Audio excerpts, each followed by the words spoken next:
Welcome back to History Teller YT. Today we're diving into an unforgettable chapter of Philippine history. The story of José Rizal in exile at Dapitan and his extraordinary encounters with the Subanen, the people of the rivers. On July 17th, 1892, Rizal arrived in the distant town of Dapitan, not as a defeated exile, but as a man determined to transform this remote corner of Mindanao into a hub of learning, health, and community. Over the next 4 years, he became a physician to the sick, a teacher to the young, an engineer to the town, and a respectful friend to the Subanen people. In this series, you'll witness how Rizal healed the sick without asking for payment, built water systems that changed lives, planted crops, and taught sustainable agriculture, documented the culture and rituals of the Subanen, and bridged communities through education and empathy. From rivers to forests, classrooms to clinics, every corner of Dapitan came alive under Rizal's guidance. Stay with us as we uncover his unforgettable days with the Subanen, a story of compassion, knowledge, and the enduring Filipino spirit. On the morning of July 17th, 1892, José Rizal stepped off the small boat that had carried him across the calm waters of the Visayan Sea.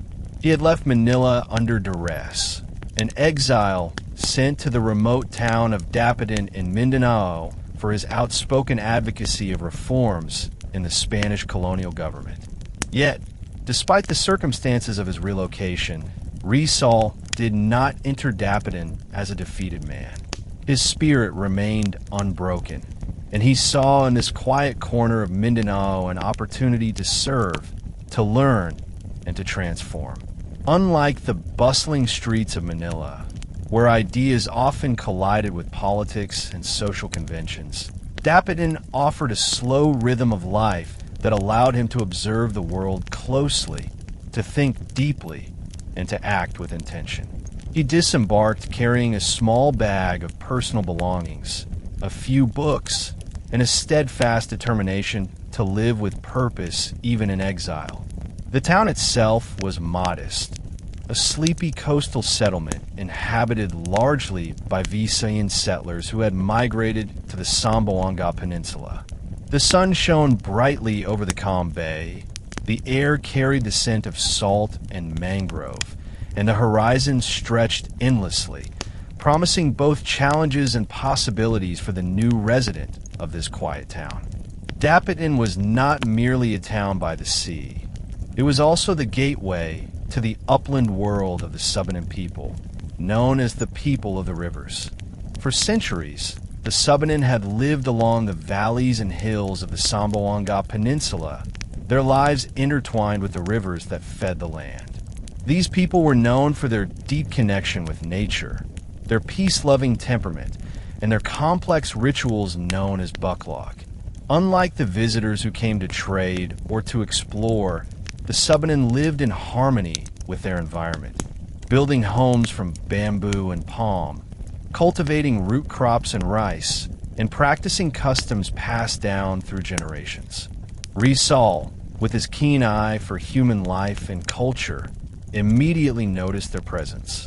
They were not simply another group of villagers. They were fellow Filipinos, a reminder of the diverse and rich tapestry that made up the islands. Their quiet dignity, their gentle interactions, and the respect they showed for the rivers and forests around them struck Rizal deeply. Even as he settled into his new home, he began to think about how he could learn from them, serve them, and, in some small way, bridge the world of the coastal town with the upland communities. Rizal's first days in Dapitan were a mixture of adjustment, observation, and quiet reflection. He chose Talisri, a part of the town slightly elevated from the riverbanks, to establish his residence and clinic. The home he built was simple yet functional, reflecting his philosophy of living close to nature and using one's hands in meaningful work. From the outset, he made it clear to the townsfolk and to those who came from the hills that his doors were open. Patients arrived from nearby Visayan towns, but word traveled quickly to the Subanen villages.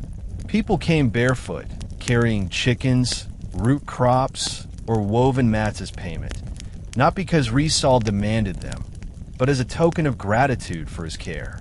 Rizal treated each patient equally, without judgment or prejudice, demonstrating that compassion and skill were not limited by class or status. In those early months, he began learning the Subanen language, practicing the rhythms and words until he could communicate with them in their own tongue. This effort was more than a linguistic exercise. It was a gesture of respect, a way to show that he did not see them as outsiders or as subjects to be studied from afar, but as humans whose lives were equally significant in the story of the Filipino nation. Once Rizal settled into his modest home in Talisay, he immediately began setting up his clinic, a small space designed to accommodate patients from both Dapitan and the surrounding hills. The room was simple, a wooden table, a few stools, and basic medical supplies. Yet, it became a beacon of hope for the local population. His reputation spread quickly, and soon people from neighboring Visayan towns were making the journey to seek his assistance. The Subanen, however, were a more cautious group. Living in the hills, many of them had rarely interacted with outsiders, and their trust was earned slowly. Rizal, aware of this, did not force his presence upon them. Instead, he approached them with patience, learning their language, observing their customs, and respecting their way of life. His clinic became a place where the villagers, whether from Dapitan or from the river valleys, could come barefoot, bringing chickens, root crops, or woven mats as tokens of gratitude. Rizal treated all equally, refusing to charge money, believing that health should not be a privilege limited to those who could afford it. He meticulously documented each case, studying illnesses not only as a physician, but also as a scholar who sought to understand the relationship between the people and their environment. For the Subanen, Rizal was unlike any outsider they had encountered. He listened attentively, spoke in their own tongue, and treated their ailments with care, earning their respect and slowly bridging the gap between the uplands and the coastal town. Word of Rizal's skill and compassion traveled fast. Soon, families from distant islands made their way to Talisay, often undertaking difficult journeys to reach the doctor who healed without asking for payment. Many brought their children, elderly relatives, and even animals, seeking remedies for ailments that local healers could not address. Rizal welcomed them all, understanding that each patient was not just a medical case, but a story, a reflection of the struggles and resilience of Filipino communities. He observed the connection between lifestyle, diet, and disease, carefully noting how the Subanen's daily work in the fields, their diet of root crops and river fish, and their close bond with nature influenced their health. His care went beyond the physical. He offered advice, encouraged hygiene, and instilled hope. For the Subanen, Rizal was not merely a doctor. He was a bridge between their secluded mountain life and the broader world of medical knowledge. In letters to his friend Ferdinand Blumentritt, Rizal wrote about the challenges he faced treating patients from the hills, sometimes having to travel long distances with minimal equipment, yet always determined to help. Through these efforts, he demonstrated that exile did not diminish his purpose. Instead, it gave him a unique opportunity to serve, to learn, and to grow alongside the people he treated. While Rizal healed their bodies, he was equally fascinated by the Subanen's culture. Unlike other scholars who observed indigenous communities from a distance, Rizal sought understanding from within. He asked about their rituals, their songs, and their connection to the rivers and forests that sustained them. One ritual, which they called Balian, captivated him. He wondered if the term was derived from Balay, meaning house, reflecting the intimate relationship between the people and their sacred spaces. Rizal requested copies of their ritual songs, promising to study and preserve them. His letters reveal his admiration. He described the Subanen as peaceful, hardworking, and honest, qualities he believed were essential to the Filipino identity. He even dreamed of living among them for several months to learn directly from their daily lives, though the demands of his clinic and projects in Dapitan made this difficult. Still, his respect and curiosity were evident. In every interaction, he showed that understanding a people required more than observation. It required empathy, listening, and participation. Through his efforts, the Subanen came to see Rizal not as an outsider or an authority figure, but as a friend, a healer, and a man genuinely invested in their well-being and dignity. One of the most remarkable contributions of José Rizal during his exile in Dapitan was his initiative to provide clean and reliable water to the town. The residents, both from Dapitan and the surrounding upland communities, faced daily struggles with water supply. The rivers were often polluted and wells were scarce, forcing people to use contaminated sources. Rizal, ever observant and practical, decided to design and oversee the construction of a water system that would serve everyone. Using his knowledge of engineering and hydraulics, he supervised the creation of a dam upstream, a water tank, and bamboo pipelines that transported water to households in the town. What made this project extraordinary was Rizal's inclusive vision. The system was not built solely for the convenience of the town's Visayan settlers, but also for the Subanen families who frequently came to the coastal areas. He involved his students in every step of the construction, teaching them the principles of building, planning, and teamwork. The project was laborious and required careful measurement, precise placement of bamboo pipes, and constant maintenance. Yet Rizal approached each challenge with determination and patience, explaining to his students and the townsfolk how every component served a purpose. When the water finally flowed into the homes of Dapitan, it symbolized more than just utility. It was a testament to the power of education, collaboration, and care for the entire community. Rizal's concern for the welfare of the people extended beyond health and infrastructure. He believed that the key to a prosperous community lay in sustainable living, self-sufficiency, and education. In the open spaces around his residence and clinic, he began planting fruit trees, such as mangoes, coconuts, and bananas, providing both nutrition and income for the town. He raised poultry, demonstrating proper care techniques, feeding methods, and breeding practices. He taught his students and the townsfolk how to make bricks, construct homes, and cultivate land efficiently. Rizal's lessons were hands-on, encouraging the people to take pride in labor and creativity. The Subanen, who already practiced agriculture in the uplands, observed and often participated in these activities.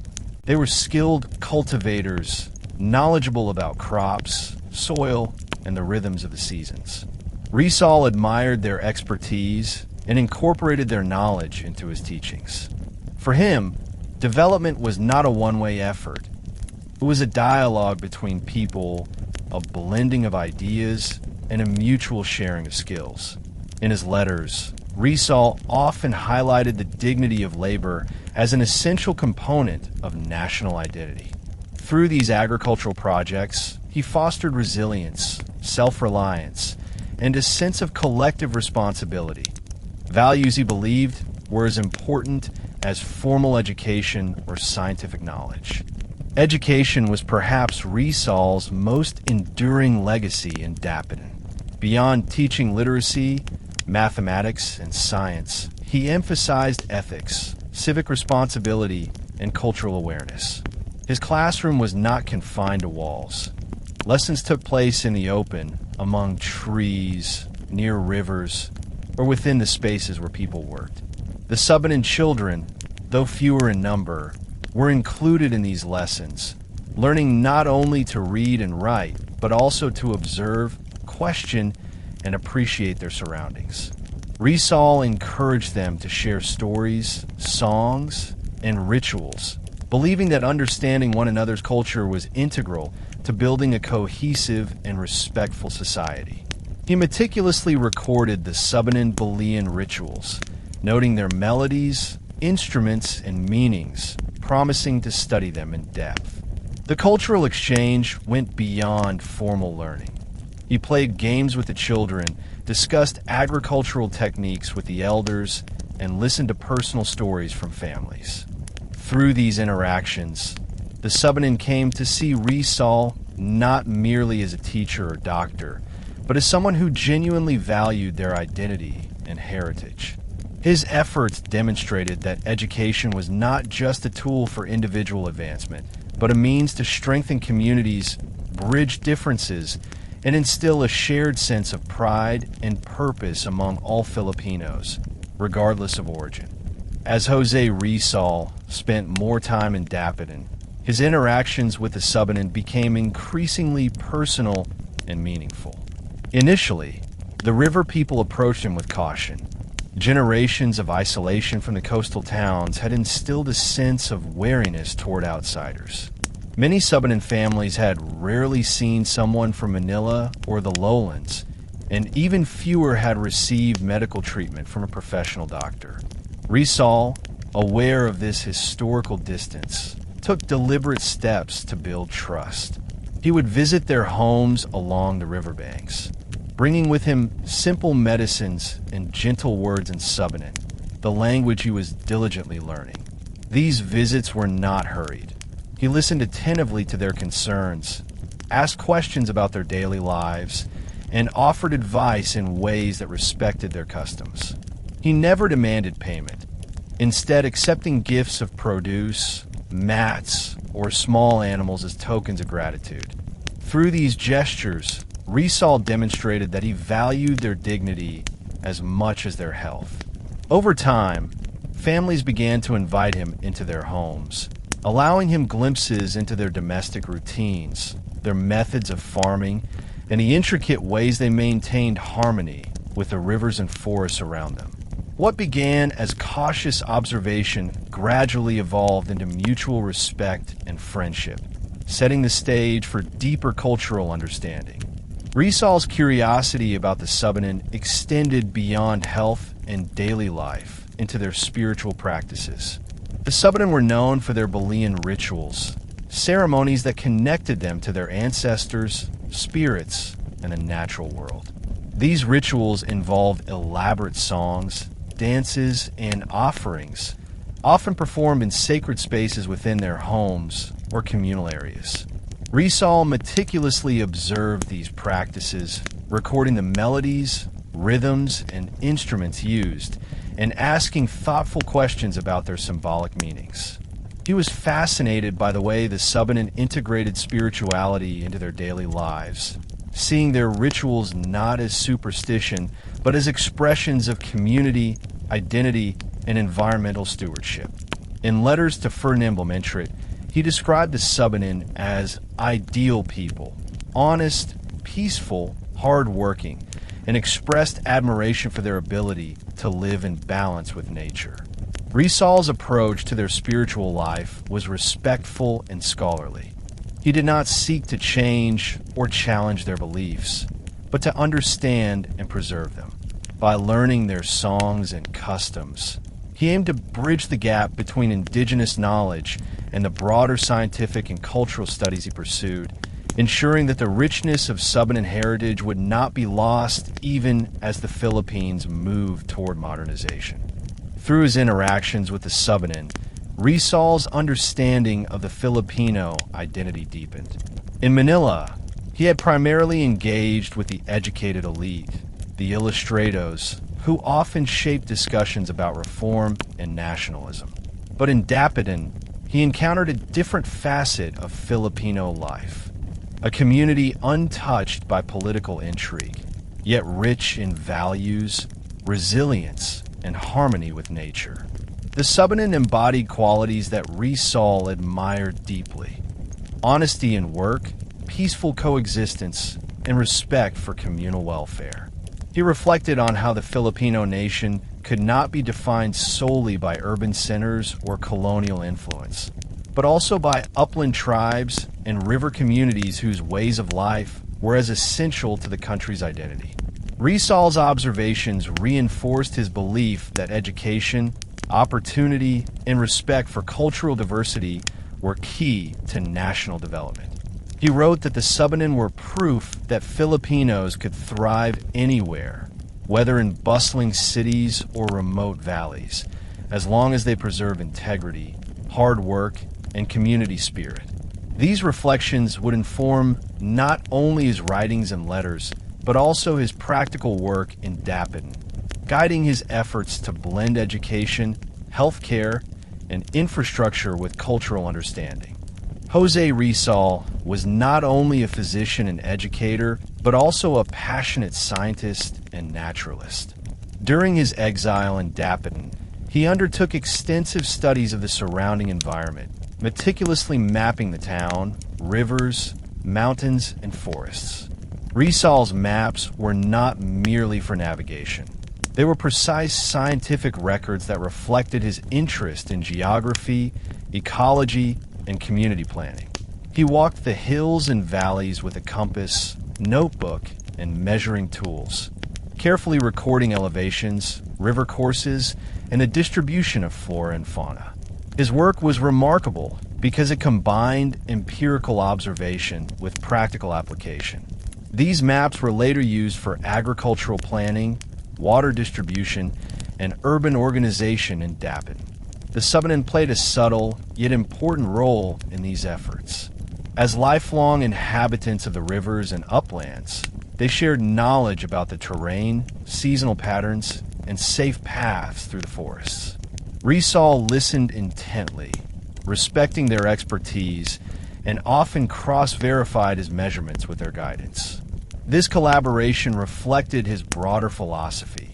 Knowledge was not the property of the educated elite alone, but could be enriched by local wisdom and experience. In mapping Dapitan, Rizal created tools that served both scientific inquiry and community welfare, integrating local knowledge with his own meticulous observations to produce a comprehensive understanding of the land he now called home.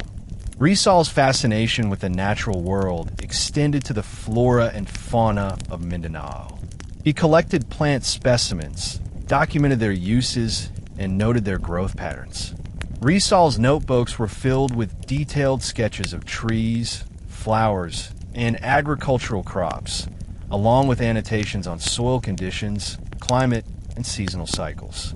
Animals, too, captured his attention. He observed birds, fish, and small mammals, often noting their behavior and ecological roles. The Subanen were invaluable in this work. Their knowledge of medicinal plants, edible roots, and natural remedies complemented Rizal's scientific methods. They taught him how to identify which plants could be used for healing, which herbs supported nutrition, and which trees were essential for soil conservation. Rizal, ever meticulous, recorded these lessons alongside his own observations, blending empirical science with indigenous wisdom. He recognized that the Subanen's intimate relationship with the land had allowed them to thrive sustainably for generations. Through these exchanges, Rizal deepened his understanding of the Filipino environment and realized that scientific study was most meaningful when it respected and incorporated the knowledge of local communities rather than imposing an external framework. Rizal did not limit his scientific pursuits to research alone.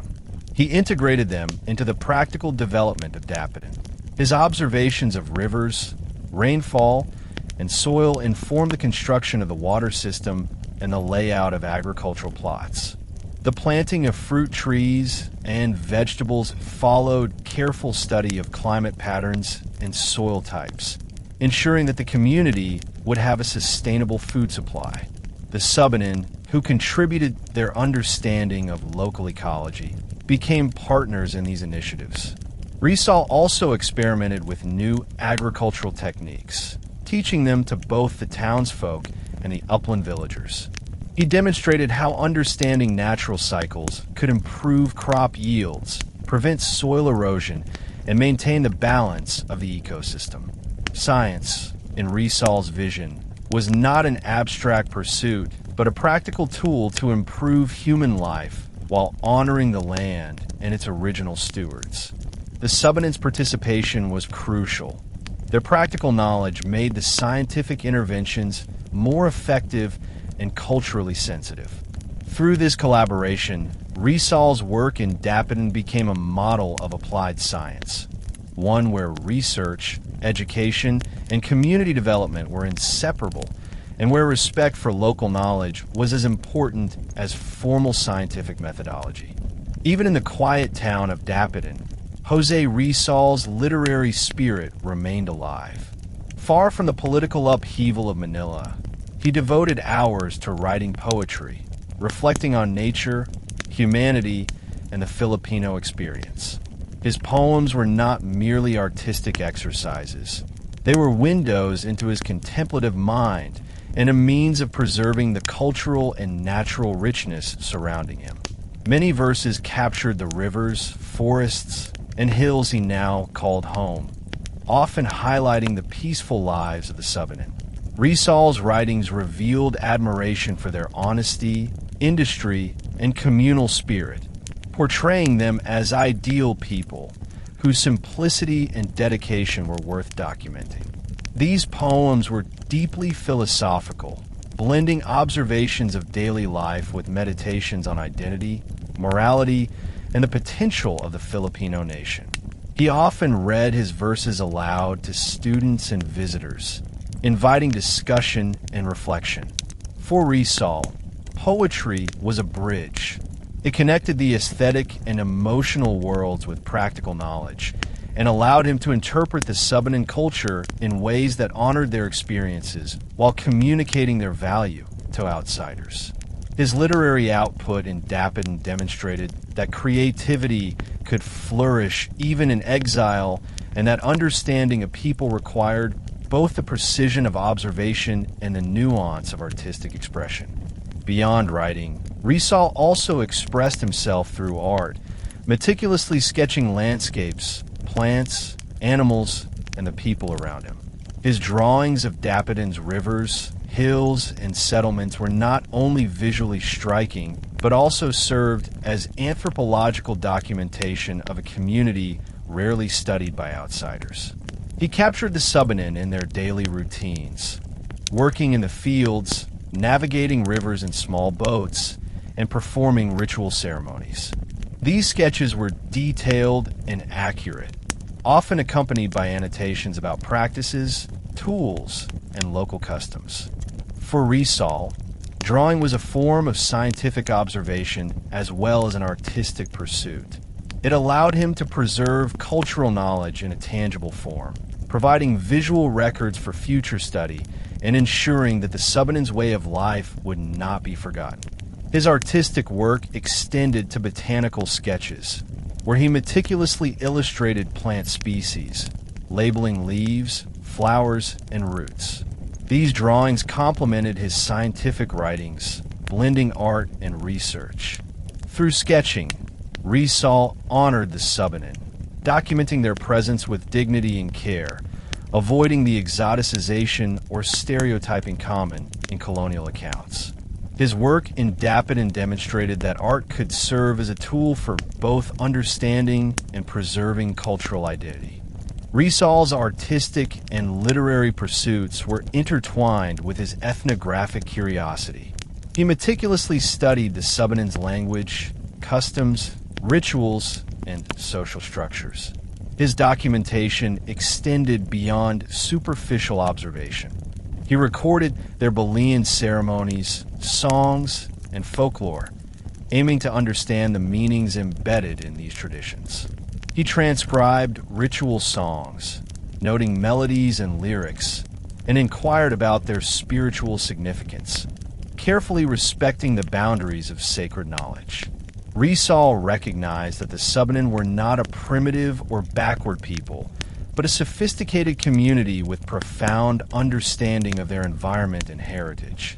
His ethnographic approach combined scientific rigor with empathy, ensuring that his records were accurate and respectful.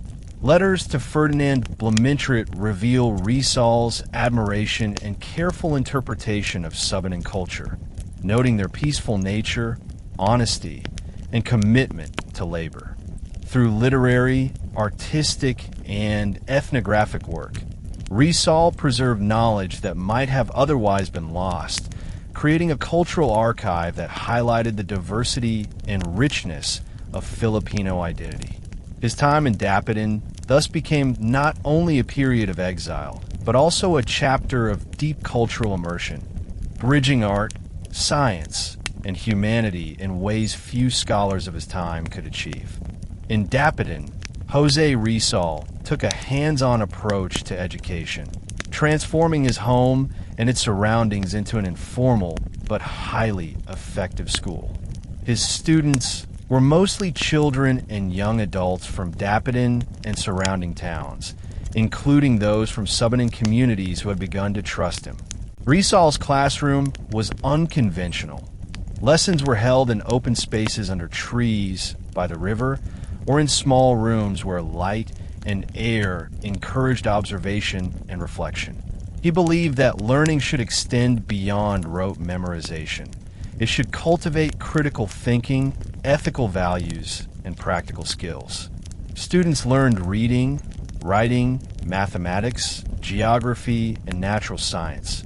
But Rizal also emphasized civic responsibility, respect for community, and the dignity of labor. The Subanen children, though often shy at first, were gradually drawn into this environment. Rizal recognized that their knowledge of nature, rivers, and agriculture could enrich his teachings, so he encouraged them to share their experiences.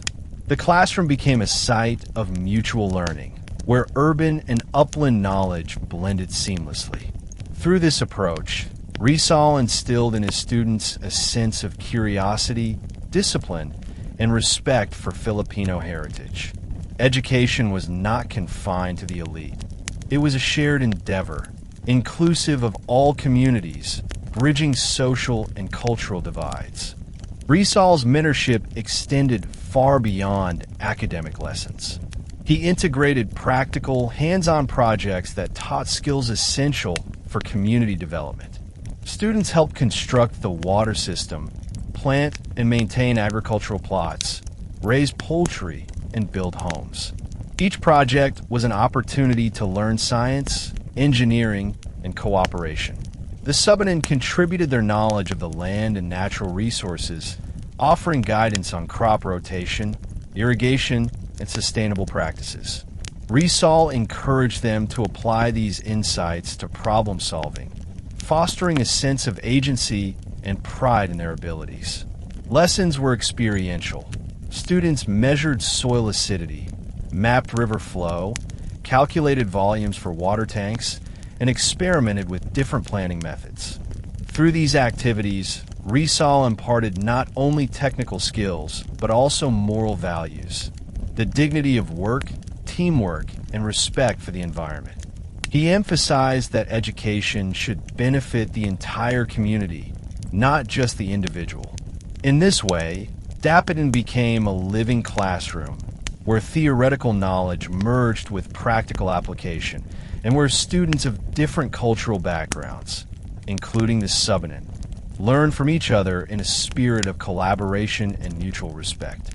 Beyond academics and practical skills, Rizal dedicated himself to instilling ethical and civic values. He taught the importance of honesty, integrity, and empathy, emphasizing that knowledge without moral grounding could not lead to meaningful development. The Subanen, known for their peaceful nature and communal ethics, naturally embodied many of these principles, but Rizal's teachings helped articulate these values in ways that could be applied to broader society. He encouraged students to reflect on justice, the welfare of others, and the responsibilities of citizenship. Storytelling, discussions, and observation of daily life became educational tools, reinforcing the lessons of respect, humility, and diligence. Rizal also highlighted the significance of cultural identity, encouraging his students to appreciate the diverse traditions, languages, and practices of the Philippines, including those of the Subanen. Through mentorship that combined intellect, practical skills, and ethical reflection, Rizal nurtured a generation of young Filipinos who would carry forward the principles of compassion, diligence, and national pride. In Dapitan, education became more than a classroom activity. It was a transformative experience that bridged generations, communities, and social divides, leaving a lasting legacy of knowledge, virtue, and cultural respect. José Rizal's work as a physician in Dapitan went far beyond treating individual illnesses. He sought to improve the overall health of the community. His clinic in Talisi became a hub where medical knowledge, hygiene practices, and preventive care were shared openly with townsfolk and Subanen families alike. Rizal emphasized cleanliness, proper nutrition, and the use of medicinal plants alongside conventional treatments. Patients often came from distant hills, barefoot, carrying small gifts of food or woven mats as tokens of gratitude.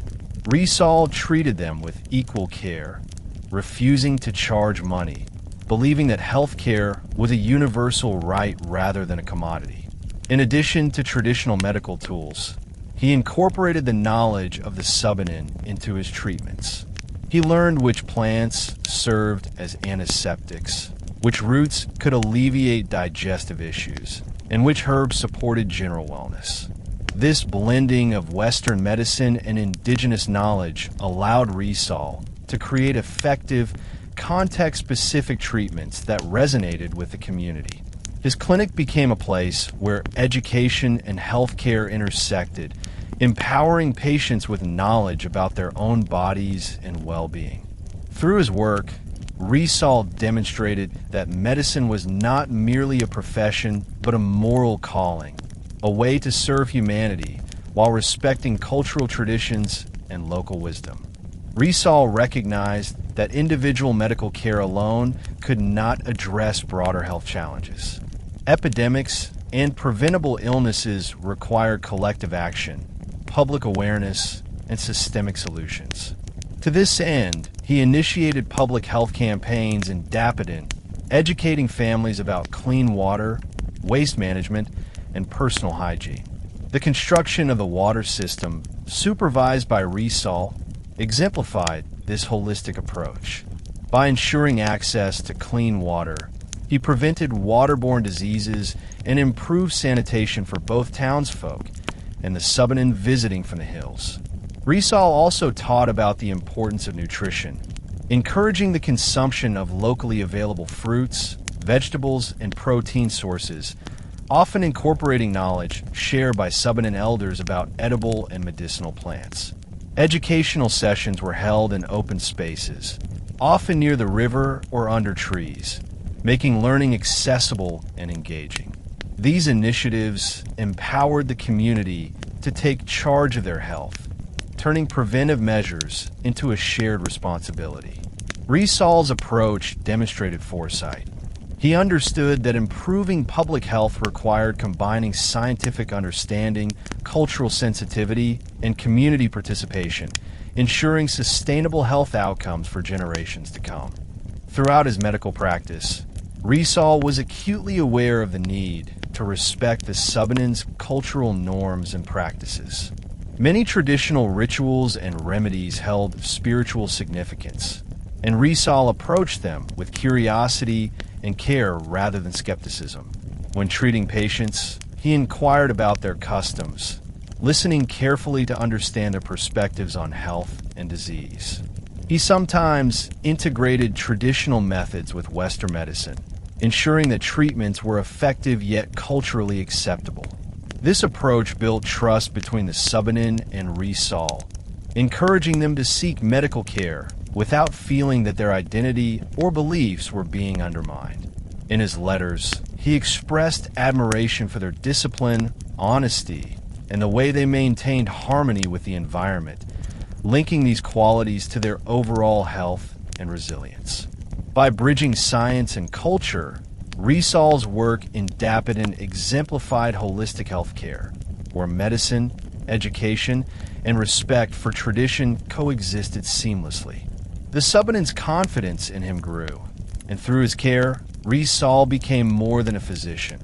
He was a trusted advisor, a compassionate teacher, and a bridge between two worlds, traditional and modern, rural and urban, upland and coastal, ensuring that the well-being of the community remained at the heart of his exile.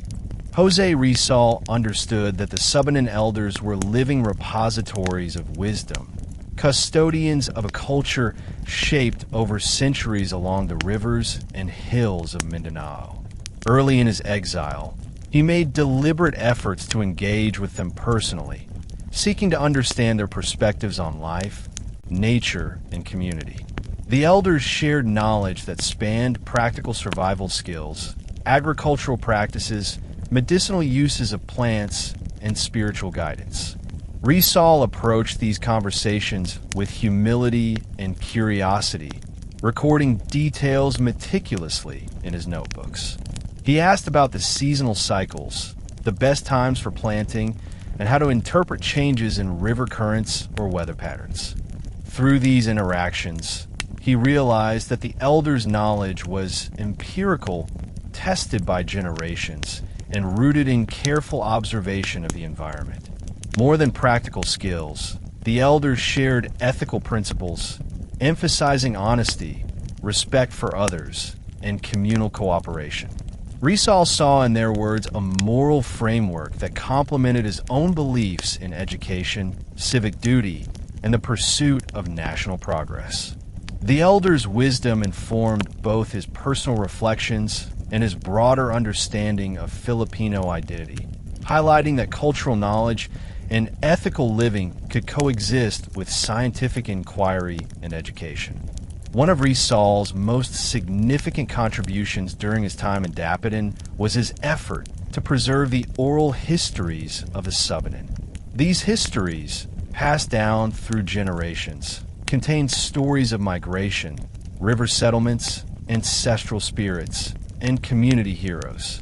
Rizal recognized that documenting these narratives was crucial, not only for academic purposes, but also for safeguarding the cultural heritage of a people whose history was rarely written down. He would spend hours listening to the elders recount tales, carefully noting names, events, and details that might otherwise be forgotten. His approach was scholarly but empathetic. He asked questions without imposing interpretations, allowing the elders' voices to guide the narrative. Rizal's documentation preserved the rich tapestry of Subanen life, recording the ways they adapted to rivers and forests, governed themselves, and maintained social cohesion. These oral histories also provided insight into the Subanen worldview, revealing a profound respect for nature, the importance of rituals, and the values that underpin their society. By combining his observational skills with patient listening, Rizal created a unique ethnographic record that honored the Subanen as active participants in history rather than subjects of study.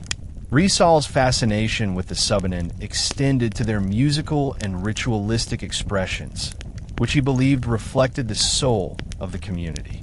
The Balian rituals, performed during significant occasions, combined song, dance, and ceremonial offerings.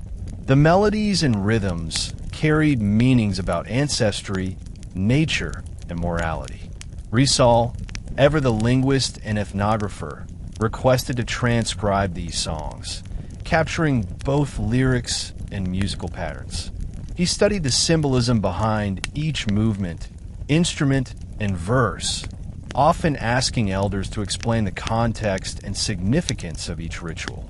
Through these songs, Rizal observed how the Subanen reinforced communal bonds, transmitted values, and maintained spiritual equilibrium.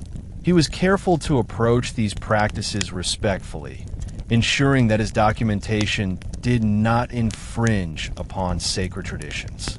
In letters to Ferdinand Blumentritt, Rizal described the Subanen's music as deeply meaningful, reflecting a culture of harmony, discipline, and reverence. By preserving these songs, he contributed to both cultural understanding and national heritage, demonstrating that the identity of the Filipino people extended far beyond urban centers, including those whose lives were intertwined with rivers, forests, and ancestral wisdom. Through listening, recording, and reflecting, Rizal deepened his own appreciation for cultural diversity while leaving a legacy that honored the Subanen for generations to come. José Rizal's interest in agriculture was an extension of his belief that education and practical knowledge should directly benefit communities. In Dapitan, he actively engaged in agricultural experimentation, working closely with students, townsfolk, and Subanen families. He introduced new crops, such as vegetables and fruit trees, alongside traditional staples, carefully observing their growth under local conditions. Rizal noted which crops thrived in the soil, which resisted pests, and which required additional care. His approach combined empirical study with adaptive practices, reflecting his scientific mindset. The Subanen, who had cultivated rice, root crops, and vegetables for generations, provided essential guidance.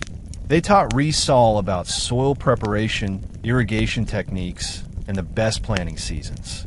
In turn, Rizal shared knowledge about soil enrichment, crop rotation, and ways to improve yield sustainably. The collaboration was mutually enriching.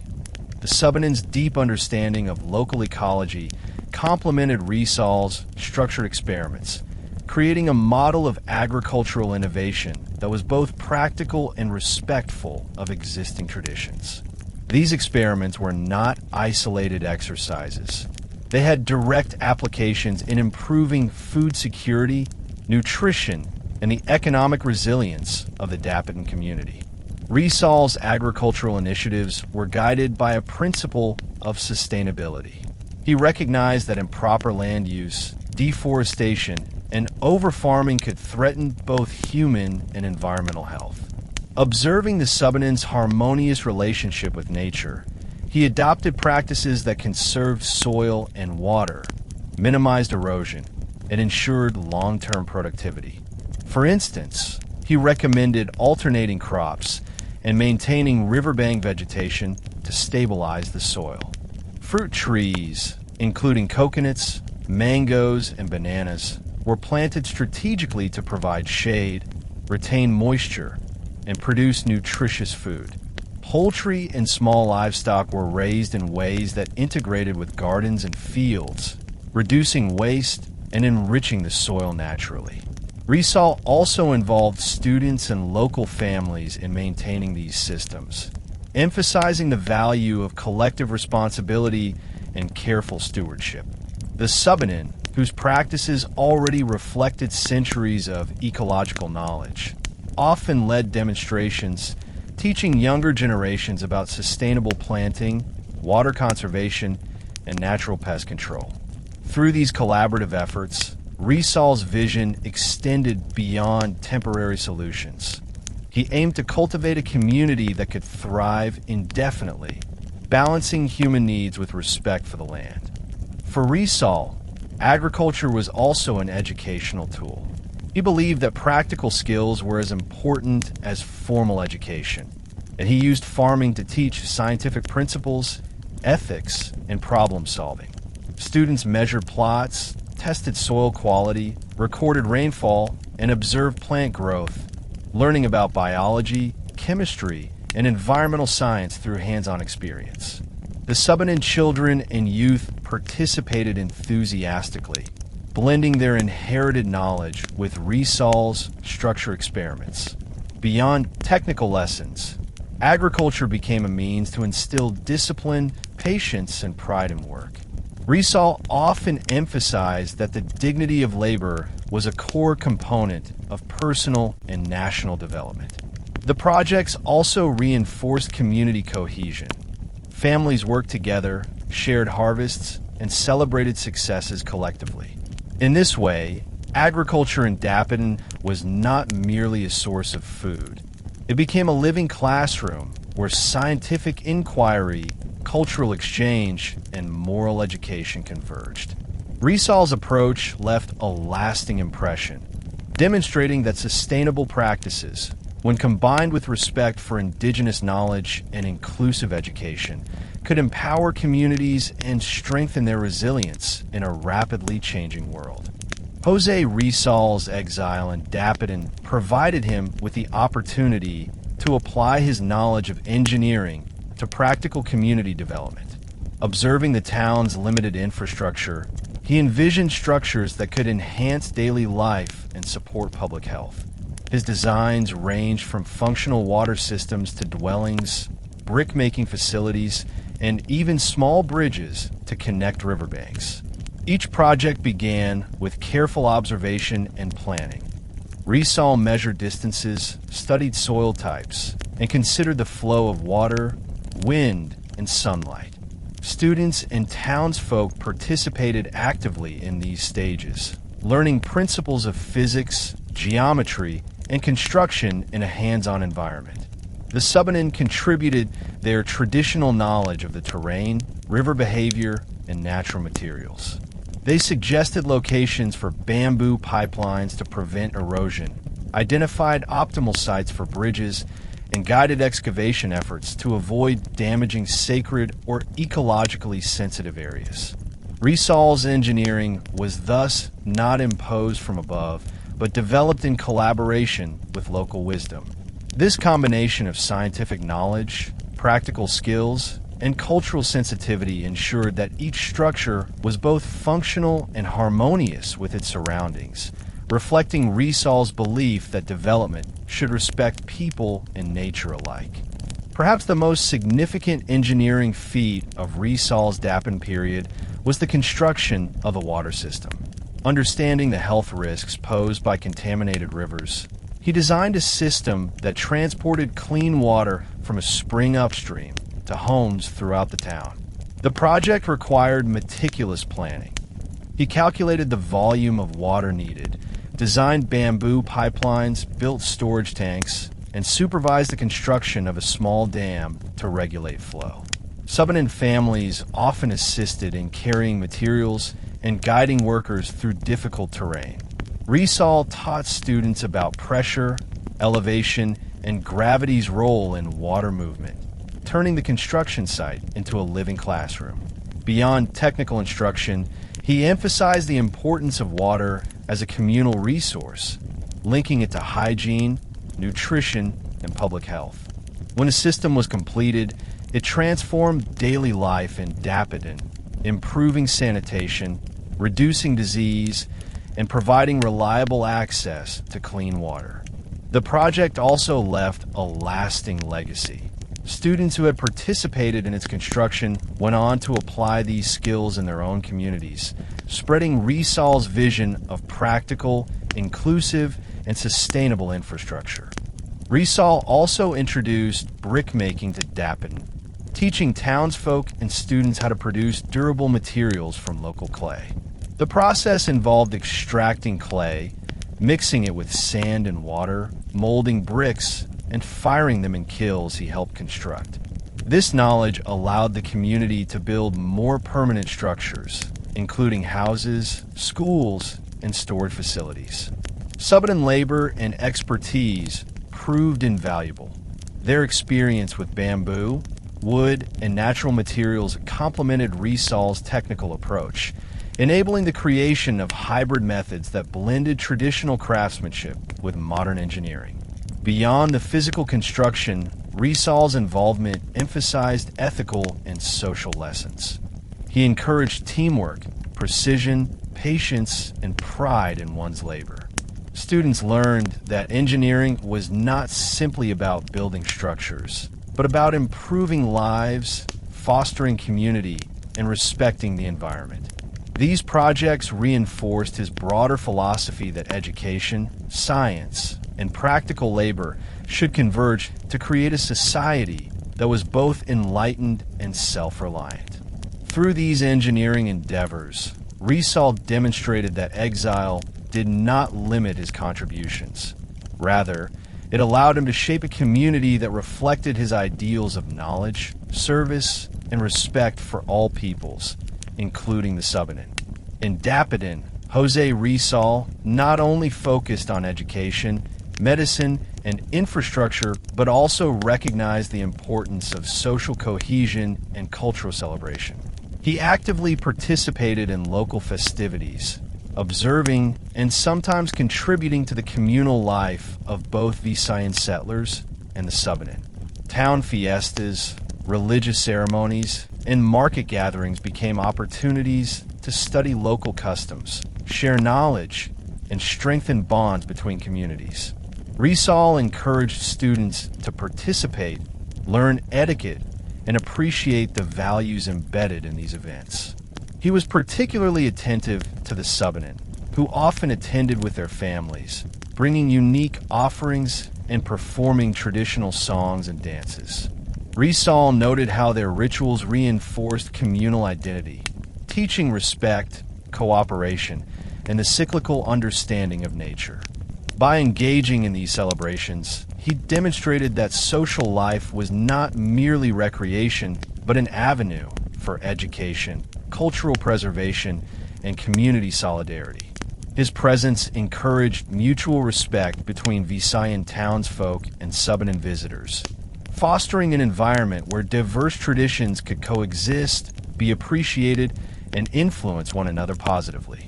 Rizal observed and sometimes facilitated the blending of Visayan and Subanen traditions in Dapitan.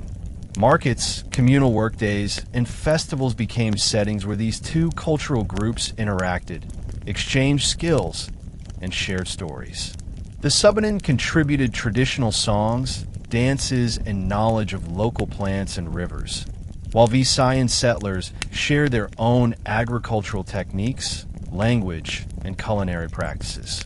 Rizal saw these interactions as vital to the development of a cohesive, inclusive community. He often highlighted that the Filipino identity was not uniform, but composed of multiple strands of heritage, each valuable and worthy of respect. In his letters, he expressed admiration for the Subanen's honesty, peaceable nature, and diligence, noting that their presence enriched the social fabric of Dapitan.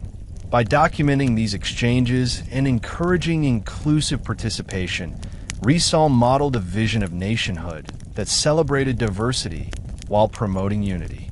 His actions illustrated that integration did not mean erasure. Rather, it was about building bridges, learning from each other, and creating a harmonious community grounded in mutual understanding and shared responsibility. Rizal's efforts in social integration were rooted in personal relationships and trust building. He developed friendships not only with local leaders, teachers, and townsfolk, but also with Subanen elders and families. These relationships were built through genuine interest, respect for customs, and consistent acts of service, whether through healthcare, teaching, or collaborative projects. Rizal often visited Subanen homes along the river, listening to stories, observing rituals, and learning from their life experiences. In return, the Subanen began to confide in him, share wisdom, and involve him in their community matters. This trust extended to cooperative work in agriculture, infrastructure, and health, where both communities collaborated under Rizal's guidance. His ability to bridge cultural divides, engage deeply with people, and respect their knowledge and traditions made him more than an outsider or exile. He became a trusted friend and mentor. These personal connections were crucial to the success of his projects, ensuring community participation and continuity. Through his presence, the Subanen and Visayan settlers alike experienced an inclusive vision of society, where education, labor, and culture were shared responsibilities, and where diversity was recognized as a source of strength and identity.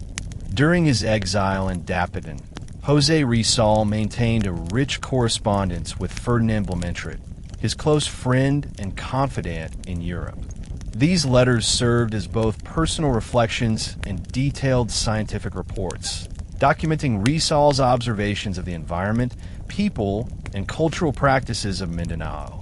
He described the Subanen's lifestyle, their agricultural techniques, spiritual rituals, and social structures with meticulous precision, conveying not only their daily lives, but also the values and ethics underlying their society. Beyond anthropology, Rizal detailed the flora and fauna of Dapitan, sending sketches, plant samples, and notes on local species to Blumentritt. In one letter, he expressed admiration for the Subanen's intimate knowledge of medicinal plants, noting how their understanding complemented formal scientific approaches. These correspondences revealed Rizal's dual perspective. He approached the community as both a compassionate participant and a disciplined scientist. The letters were a testament to his commitment to scholarship, cultural preservation, and scientific inquiry, highlighting the uniqueness of Dapitan's rivers, hills, and forests, and providing Europe with rare insights into the Philippines' biodiversity and indigenous knowledge. Rizal's work in Dapitan was characterized by careful cataloging of local flora and fauna, bridging empirical science and local knowledge. He collected plant specimens, studying their medicinal and nutritional properties, and documented their growth patterns, habitat, and seasonal cycles. The Subanen were invaluable guides, teaching him the uses of roots, leaves, and bark, and identifying edible and medicinal species that might otherwise have been overlooked. Rizal extended his studies to animals, observing fish in the rivers, birds in the forests, and small mammals along the hillsides. He took meticulous notes on their behaviors, diets, and ecological roles. Each observation was recorded in detail, often with accompanying sketches, maps, and classifications. These efforts were not merely academic. They aimed at understanding how the ecosystem functioned as an integrated whole and how human communities, including the Subanen, interacted sustainably with their environment. By combining traditional knowledge with scientific rigor, Rizal created a comprehensive record of Dapitan's natural wealth, highlighting the importance of preserving both biodiversity and cultural heritage. His work exemplified the intersection of science, education, and community engagement, making his exile a period of profound intellectual productivity. Rizal viewed science as a tool to empower the people of Dapitan. By documenting biodiversity, studying agricultural methods, and integrating Subanen knowledge, he sought to improve daily life, promote self-sufficiency, and enhance the health and productivity of the community. He taught students to observe, experiment, and analyze, fostering critical thinking and practical problem-solving skills. Lessons often involved fieldwork. Students collected plant samples, monitored river health, and studied soil composition, learning to interpret nature through careful observation and measurement. The Subanen participated actively, demonstrating their intimate understanding of local ecology and contributing insights that enrich scientific study. Rizal emphasized that knowledge should not be confined to the elite or foreign institutions, but shared widely, particularly with communities directly dependent on the land. By blending formal science with indigenous wisdom, he created a model for applied knowledge that was sustainable, culturally respectful, and socially empowering. The correspondence with Blumentritt served not only to share discoveries, but also to advocate for the recognition of local knowledge as valuable and integral to the Filipino identity. Through these endeavors, Rizal reinforced his belief that education, science, and respect for culture were inseparable in the pursuit of national development. José Rizal understood that improving public health required more than treating the sick. It demanded education, preventive measures, and community engagement. In Dapitan, he devoted significant effort to teaching proper hygiene and sanitation practices to both Visayan settlers and the Subanen. Rizal explained the connection between clean water, personal hygiene, and disease prevention, emphasizing that simple practices like hand washing, boiling water, and proper waste disposal could save lives. His lessons were practical and engaging. He demonstrated cleaning techniques, organized sanitation campaigns, and involved students in hands-on activities such as building latrines, clearing water channels, and constructing proper drainage systems. Subanen families, while accustomed to their riverine lifestyle, learned how small adjustments could prevent illnesses without disrupting traditional practices. Rizal's approach was inclusive and respectful. He never dismissed their methods outright, but highlighted ways to enhance health while preserving cultural integrity. By linking hygiene to daily life and environmental stewardship, he fostered a sense of responsibility and awareness, ensuring that knowledge translated into long-term habits benefiting the entire community. Rizal's medical philosophy emphasized prevention over cure. In his clinic, he treated illnesses with care, but simultaneously encouraged proactive measures to minimize risks. Vaccinations, proper wound care, and nutritional advice were complemented by lifestyle education, including guidance on balanced diets, exercise, and rest. He used real-life examples to demonstrate the consequences of neglecting hygiene, illustrating how waterborne diseases, respiratory infections, and parasitic infestations could spread rapidly. Subanen patients, often arriving from remote river settlements, received instruction in these practices, sometimes learning ways to adapt them to their environment without violating local beliefs or rituals. Rizal also trained students to deliver these lessons, effectively multiplying the impact of his knowledge. Families began to adopt preventive routines, improving overall health in Dapitan while reinforcing communal bonds. Rizal's integration of preventive medicine into everyday life reflected a visionary understanding of public health, long before modern policies formalized such approaches in rural communities. Rizal's focus on hygiene and preventive medicine also served as a bridge between cultures. By incorporating Subanen knowledge of river ecology, medicinal plants, and local remedies, he showed that modern science and indigenous wisdom could complement each other. For instance, he combined his understanding of antiseptics and clean water with Subanen herbal treatments, creating culturally sensitive healthcare practices that gained wider acceptance. Beyond physical health, Rizal's teachings reinforced social cohesion. Community members participated in shared sanitation projects, collectively maintaining clean water sources, latrines, and pathways. These cooperative efforts strengthened trust, fostered collaboration between Visayans and Subanen, and underscore the value of shared responsibility for communal well-being. Rizal's emphasis on hygiene extended beyond the physical. It symbolized the care and respect people owed to themselves, each other, and their environment. Through education, practical action, and cultural sensitivity, Rizal transformed Dapitan into a model of preventive health care, demonstrating that even in exile, the application of knowledge, empathy, and collaboration could profoundly improve the quality of life for diverse communities. In July 1896, José Rizal prepared to leave Dapitan, ending more than 4 transformative years in exile. His departure was marked not by sorrow alone, but by profound reflection on the bonds he had formed with the community, especially the Subanen. Rizal had arrived as an exile, carrying the burden of political controversy and personal uncertainty, yet he had left as a respected physician, teacher, engineer, and cultural observer whose impact was tangible across multiple facets of Dapitan life. Farewell gatherings were modest but heartfelt. Townsfolk, students, and Subanen elders expressed gratitude for his contributions, from constructing the water system and teaching practical skills to preserving cultural knowledge and promoting health.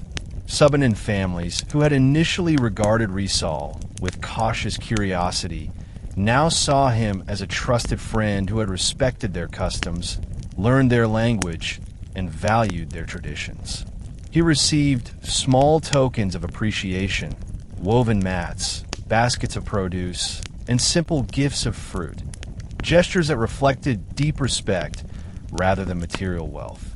The farewell was both emotional and symbolic, representing the conclusion of a chapter where exile became an opportunity for service, learning, and mutual enrichment. Rizal's interactions with the Subanen left an indelible impression on his understanding of Filipino identity. In letters and personal reflections, he emphasized the Subanen's honesty, industriousness, and peaceful nature, describing them as ideal people whose values should inform the nation's moral foundation. He admired their communal cooperation, ecological awareness, and spiritual depth, recognizing that these qualities were as integral to Filipino character as the intellectual and political developments he observed in Manila. Rizal's documentation of Subanen rituals, songs, and oral histories ensured that their contributions would be remembered, not as peripheral anecdotes, but as central to the nation's cultural heritage. The Subanen themselves remembered Rizal as more than a distant hero of Manila's reformist circles. He was the compassionate doctor, the teacher, and the engineer who had improved daily life, listened to their stories, and treated them with dignity. Their memory of him became a bridge connecting upland communities with a broader narrative of the Philippine nation, illustrating that heroism could manifest not only in political action, but also in empathy, service, and respect for diversity. Rizal's time in Dapitan was a microcosm of his broader vision for the Philippines, a nation built on education, scientific inquiry, cultural respect, and ethical responsibility. By integrating medicine, engineering, agriculture, and cultural documentation into community development, he demonstrated that nation building was not merely political, but also practical and moral. His collaborations with the Subanen and other communities showed that progress required inclusivity, respect for local knowledge, and sustainable practices. Even as he departed for Manila and ultimately faced martyrdom in Bagumbayan, the principles he instilled endured. Students continued to apply his teachings. The water system remained operational, and Subanen traditions preserved alongside the innovations he introduced. His legacy in Dapitan remains a testament to the transformative power of education, science, empathy, and cultural engagement. For future generations, Rizal's exile was a powerful example that one could serve the nation not only through revolutionary acts, but also through knowledge, service, and respect for humanity in all its diverse forms. In this final chapter, the friendship between Rizal and the river people of Mindanao epitomized his lifelong commitment to understanding, uplifting, and uniting the Filipino people, ensuring that his vision for the nation was grounded not just in ideals, but in lived experience and shared humanity. That was an incredible journey through Rizal's life in Dapitan, from his arrival as an exile to his lasting impact on the Subanen and the entire community. Today, we saw how one man's dedication to education, health, and cultural respect transformed lives, healed communities, and preserved traditions. We learned that heroism isn't just in grand gestures or battles. It's in empathy, service, and a willingness to uplift those around us. Remember the lessons from this chapter: respect for others' culture, the power of knowledge, and the importance of using your skills for the greater good. If you enjoyed this story, don't forget to like, share, and subscribe to History Teller YT. Hit the notification bell so you won't miss the next fascinating journey through history. Join us again as we explore more untold stories and uncover the hidden gems of our past. Until next time, keep learning, stay curious, and let history inspire your journey.